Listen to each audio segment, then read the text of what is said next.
Got explosions going now. Can smell smoke. Crazy. It's a clear afternoon in Doha, Qatar, and Melburnian Marty Grushka is rushing out of a hotel. Oh wow. Oh, far out. They're shooting again. No way. This is nuts. This doesn't end. For the past week or so, Qatar's air defence system has been intercepting missiles fired from Iran. Jeez, they're still firing. This is not ending. I can see bang, bang, bang. Right next to my hotel.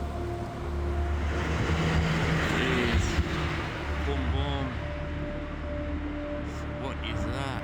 Oh, man. We've been following Marty since he became stranded in Doha with his wife and 3 kids. The family had been on their way to Rome for a holiday. He says after speaking with 730, the Australian ambassador in Qatar reached out to help them. My team has been very active in trying to assist people. We've been doing welfare checks on vulnerable people. Shane was meant to come visit us, but then the missiles started firing that day. And so he called me at my hotel room and we spoke to him, and he had no answers. The Qatar Airlines said the stuff, at least here, they said no. By chance, they learned of a last-minute flight to Rome in the middle of the night.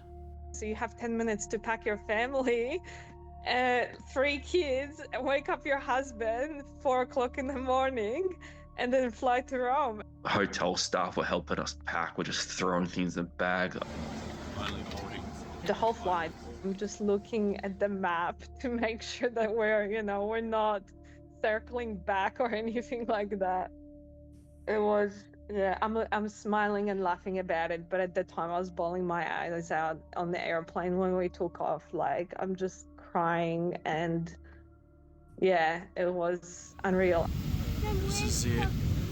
Oh my, we are landing. And we are in Rome. Whoa, Benny, we're here. We made it. Woo! Yes! We're in Rome. Thank you so much. It's been a crazy journey. Previously, missiles have hit passenger jets, including an Azerbaijan Airlines flight in 2024 by Russia, 38 dead. A Ukrainian plane in 2020 by Iran, 176 dead. And who can forget Malaysia Airlines flight MH17 in 2014 by Russia, killing 298 people. In this conflict, missiles have hit Dubai Airport. But pilot Des Ross, who's now an aviation security advisor, says the Gulf countries, as well as the airlines, are taking every precaution before flights take off. They get feeds from their own governments, from international sources, and from news media outlets. The idea is that they are as safe as is humanly possible when the flight takes off. The intent is that that flight will be 100% safe and capable of departing and arriving at its destination without incident. Nothing is ever 100% certain, but they're 99.99% certain when it takes off. I would happily get on one of those flights and fly to my destination. Okay, I think this is it. I think we're going home now. Queenslander Abby Hayes experienced multiple flight cancellations before finally securing a flight out of Dubai for Sydney earlier this week. I think we're boarding in about 5 minutes, and so I will be able to update from Australia, hopefully in 14, 15 hours. So, thank you. That flight took off, but it was 1 hour before the next drone strike in Dubai airport. So the following flights got cancelled. So I was very lucky to be on that specific flight at that specific time. Abby says she felt more supported by the UAE government than the Australian one. I registered for the DFAT crisis portal, and I still don't really understand what that did. We were sent a bulk email every day that told us flight numbers that were going to Australia, but they didn't tell us how to get on them.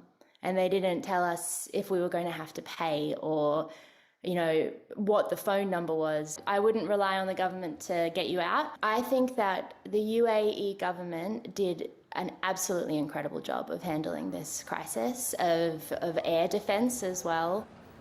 The government says more than 3,000 Australians have returned since the war began, but they've had to pay their own way on commercial flights. Several European countries, including the UK, have chartered limited repatriation flights for stranded citizens. Australia has so far rejected calls to do the same. I think there's probably a need for Australia to run a couple of these services because there will be people who are going to have great difficulty in getting home, who need to get home. While the Foreign Minister, Penny Wong, pointed to several commercial flights returning, some at Sydney Airport today were cancelled. In a sign the war could worsen, the government is now encouraging expats living in the region to come home and has ordered the return of children of Australian officials. We've got a lot of people who are staying in the region. DFAT has directed the departure of dependents from the United Arab Emirates, and that tells people something.